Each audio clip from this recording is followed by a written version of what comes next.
So இது சேனக்கிழங்குன்னு சொல்லுவாங்க. இதை கட் பண்ணால் ஒரு லைட் ஆரஞ்சு கலரில் வரும்.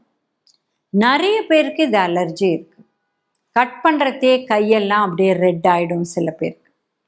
சில பேருக்கு சாப்பிட்றதான் நாக்கு பயங்கரமாக இச்சாகும், இல்லை நாக்கு தடிக்கும், வாய் சேப்பாகும். இந்த மாதிரி அலர்ஜிஸ்லாம் இதெல்லாம் நிறையா இருக்குது.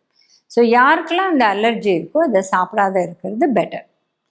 பட் இது பெஸ்ட்டாக வேக வைக்கிறது எப்படின்னா, நம்ம அதை தோல் எடுத்துட்டு சின்ன சின்னதாக நீளமாக கட் பண்ணிவிட்டு, அதில் ரொம்ப குட்டி குட்டி பிளாக்ஸாக கட் பண்ணிவிட்டு, இதை தண்ணியில் போட்டு உப்பு போட்டு மஞ்சள் பொடி போட்டு நல்லா வேக வச்சுட்டு அப்புறம் தண்ணியை இருத்துட்டு எண்ணெயை போட்டு வதக்கலாம்.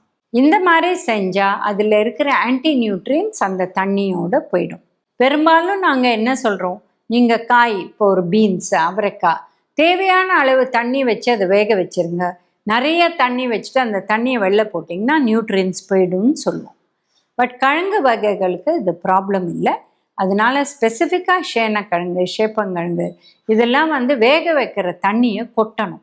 ஸோ அந்த அளவு அது தண்ணி கொஞ்சம் ஜாஸ்தி வச்சு அண்ட் ஸ்பெசிஃபிக்காக சேனைக்கு உப்பு மஞ்சப்பொடி ரெண்டும் போட்டு வேக வச்சு அந்த தண்ணியை கொட்டினாதான் அந்த இச்சினஸ், அதாவது யாருக்கெல்லாம் அந்த தடுப்பு வருதோ அதை தவிர்க்கக்கூடிய வாய்ப்பு இருக்குது. ஸோ இந்த மாதிரி அதை பண்ணிட்டு தான் நீங்கள் அதை வதக்குறீங்களோ, இல்லை பொரியல் மாதிரி செய்கிறீங்களோ, இல்லை எண்ணெயில் போட போகிறீங்களோ, எப்படி வேணால் பண்ணலாம்.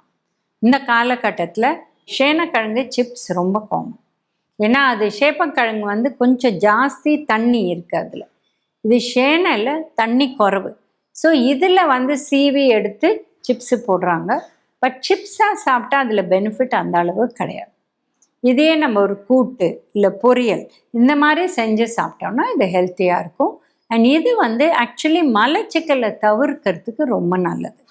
அண்ட் நம்மளோட இந்த டைஜஷனுக்கும் இது ரொம்ப நல்லது.